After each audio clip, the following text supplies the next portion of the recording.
Americans particularly are very oriented to hearing, because radio gave us a marvelous musical education over the years, Toscanini and the Met, the Saturday Met.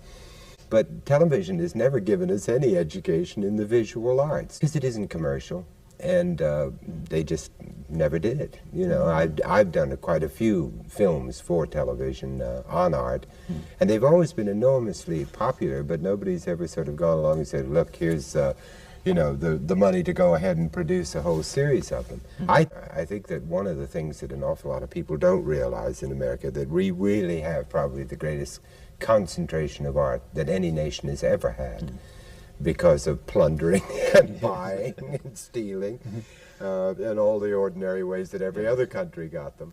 But our museums are so rich. I would go around to all the museums in America and just show what's in them. In places like the Gilcrease Museum in Tulsa, Oklahoma, which is absolutely unparalleled, because once you learn to see, and once you are told that the human eye has changed in the last 100 years, and we don't see things the same way. The photograph was invented, which freed the artist from the necessity of dealing with reality, and the airplane gave him a look at the world abstractly.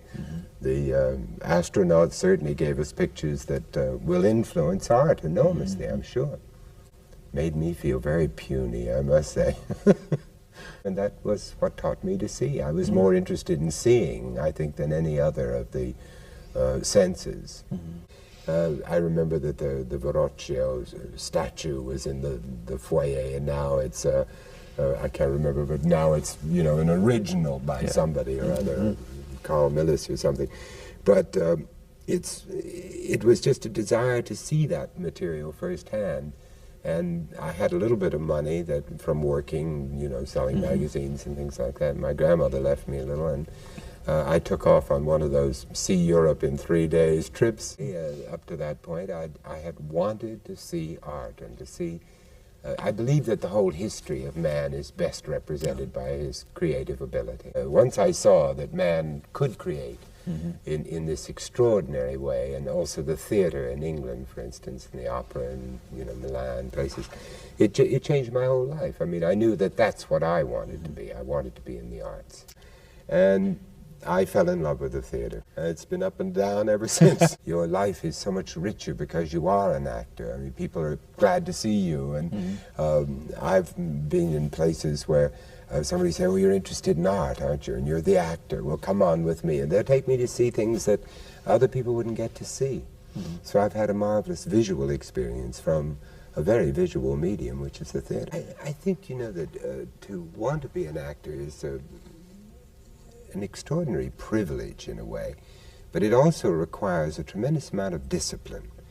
It requires the kind of discipline that all the arts require, the discipline to survive and to last in it. I never wanted to just do Victoria Reggiana and then disappear.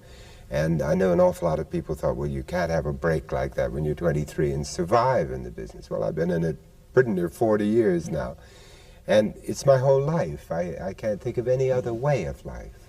The whole mood of Hollywood was just changing then. And I'm glad that I was here during the 4 or 5 years before it completely changed into a sort of pseudo-realism that I think it's still in. It was a land of make-believe, and it was very exciting. Because the villain has so many sides. I do a lecture around the country. I've been a lecturer for about 20 years now. And I do a lecture now on the history of villainy. They're always the best parts, It's that marvelous thing of Gene Kerr's, the snake has all the lines, Adam and Eve just stand there, but the snake's got all the lines. And the villain is usually such a many-faceted character. He's a very interesting person to study. There are all kinds of villains. There's the villain that is a villain in spite of himself. There is the villain who is a born villain. I mean, the kind who sort of are born that way. And then there are villains that are the most interesting ones, I think, who are turned to evil by fate, really, by the wounds, the slings and arrows of outrageous fortune. I think of a horror film as a film that really frightens me about everyday life.